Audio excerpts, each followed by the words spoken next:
Oo nga pala, meron nakaligtaan. Di ba kanina, part 1, no? So, first thing first, or ano nga ba ang gagawin anong gagawin, no, sa airport kapag ka first time mong sumakay ng aeroplano? So, yun na nga, bali, entrance, tapos punta sa second floor. Ano to ha? For Terminal 3. So, Terminal 2 and Terminal 1 is magkaiba, depende, no? So, ito siya is, I'm talking or I'm speaking about Terminal 3 dito sa may Cebu Pacific domestic flight. So ngayon, yun na nga, bali entrance, tapos scanning, tapos second floor, punta ka lang sa check-in kiosk, tapos papa-assist ka sa mga ground staff ng Cebu Pacific para makakuha ka ng boarding gate or boarding pass rather. So ngayon, nung nakakuha ka na ng boarding pass, di ba, punta ka dito, pasok ka dyan. Kasi dalawa to eh, yung entrance for departure area, yung boarding gate. So ito yun, for domestic, yan. Hanggang papunta dun sa pinakadulo.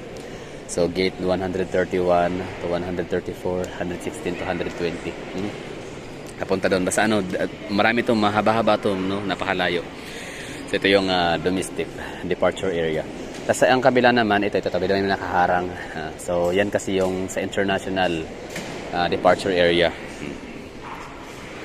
So, kung first time mong maglipad via AirAsia and Cebu Pacific International, pwede ka rin dito. Yan. Pwede rin tong tutorial na to or itong guide kahit paano, no. Pero syempre, I'm talking about my experience, puro domestic lang kasi ako, di pa ako nakapag-international. So ngayon, di ba, tapos na akong kumuha ng boarding gate, boarding pass. So ito yun nakakuha ko. So since maaga pa yung yung aking, malayo pa, no, yung ating flight, like 3 AM yung ating boarding time, 3:15. Di ba? So, napaaga masyado. So, time check. It's alas 12:05. So, wala pa siya naka-assigned na gate. Ito, boarding gate. Kasi hanapin mo yan kung anong boarding gate ka. Kung ikaw ba sa gate 131, 132, 134, 116, 117, 18, 19, or 20. At meron pa doon, napakadami doon, no? Sobrang daming mga gate area, no? So, doon ma-assign yung mga aircraft, no? For example, punta ka ng Cebu, papunta kang CDO or Bohol or papuntang Iloilo or Bacolod, Palawan, Davao o kung saan man. So ito sa akin is bound for Iloilo tayo, no? Tapos flight. Okay, yan, no? To be announced. So nakalagay dyan TBE. So dati kasi minsan kasi meron kasing may mga pagkakataon na nakalagay kaagad dyan na boarding gate gate number 131, for example, ganyan nakalagay, no? Pero most of the time, nung first ever ko na naka-experience, nakatry na, nakita ko is TBE. Sabi ko, ano ibig sabihin ng TBE, di ba? Wala namang gate na na nakalagay na gate TBE. So yan pala, ibig sabihin ng gate TBE is to be announced. So ibig sabihin, hindi ka pwedeng malingat, hindi ka pwedeng aanga-anga, kasi pwede kang maiwanan, pwede kang hindi mo mamalayan na nag-a-announce pala. And worst case pa dyan, ang mga taga-announce is lang, yung bibig lang ba, paging for the passenger flight 5G49 bound for Davao, please proceed today, gate number blah blah, yung mga ganun, di ba? So lang, bibig lang talaga. Okay lang sana kung gumagamit ng amplifier, wala. So wala nang amplifier. Tapos ngayon, minsan, munti akong maiwan, munti akong hindi makasabay, no, makapasok sa aircraft. Kasi nga, natulog ako noon para hindi ako natulog. Like, nakatulog nga pala, oo. So, doon ako sa may dulo, pinakadulo. Tapos yan pala, ang boarding gate, or ang assigned gate namin sa aming aircraft, bound for Davao ba yun or Cebu. So, nagtawag na, sila nga, bibig lang gamit ba? Human voice, wala siyang amplifier, no? Para sana ma-amplify yung kanyang boses, mas mapalakas para mas barinig ko doon sa pinakamalayo.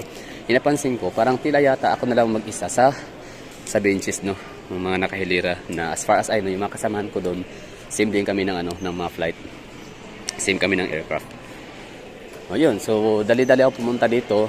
Nagtanong, sabi ko, ito ba tinawag na, meron na ba tayong gate assigned?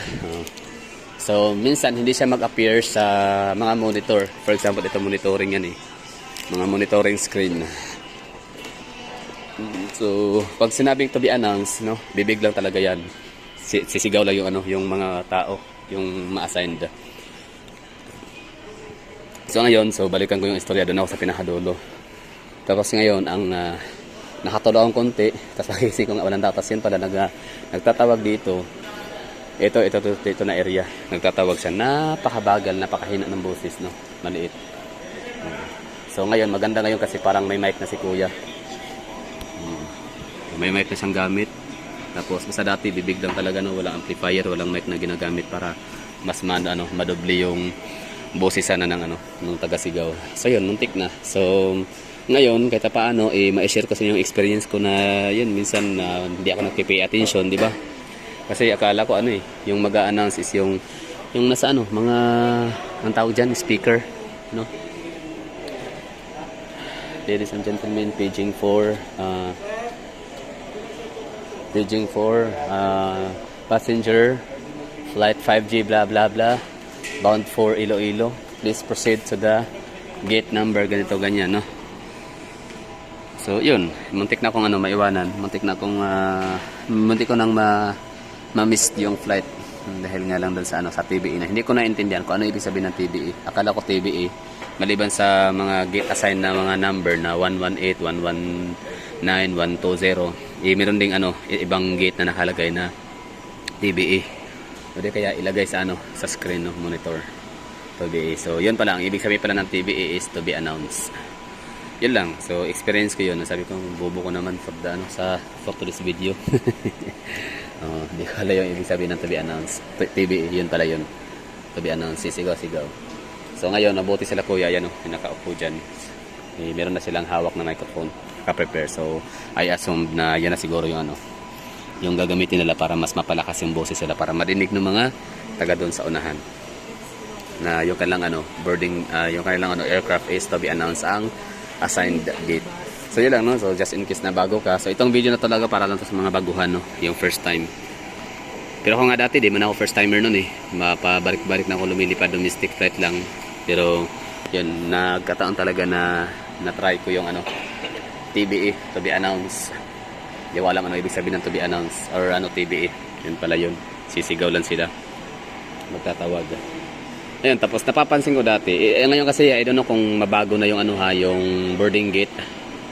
Kasi may meron ng tube, tawag nito, tube bridge ba tawag dyan, or bridge tube. Basta yung yung babakyum sa sa aircraft para doon dadaan yung mga tao.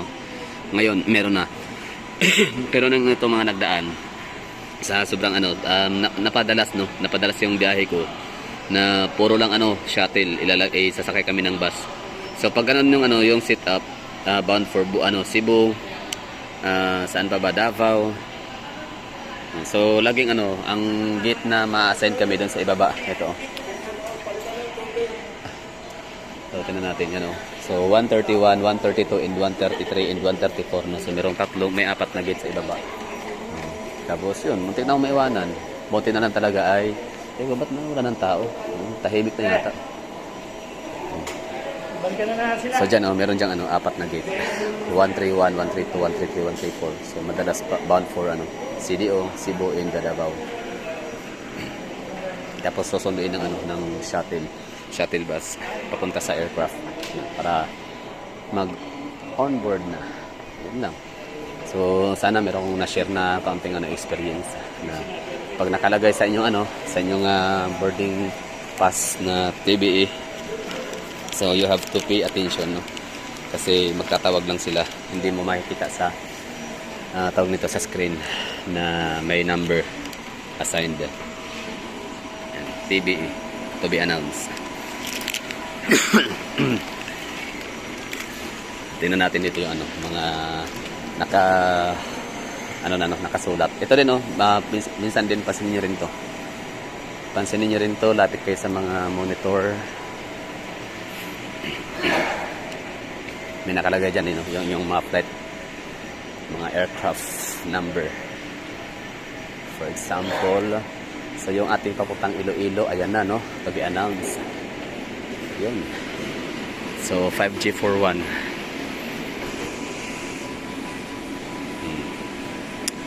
So ang expected of travel yan, ETD, departing, no, expected of time departure. So bound for Davao is alauna, pero delayed siya. Yan yung kanyang status, no. Tandaan nyo to, tingnan nyo to dito. boarding gate 131 sa baba, no, yun. So meron na siyang ano, assigned boarding gate. So doon sa baba, yun kanina, baba.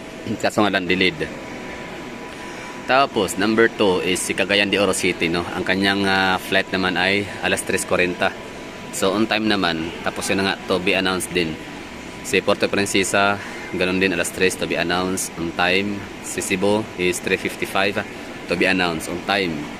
Iloilo alas 4 to be announced on time din, no. Tapos Jinsan alas 4 to be announced din on time din, no. Tapos papuntang Daraga, Legazpi. Daraga is municipality of Albay.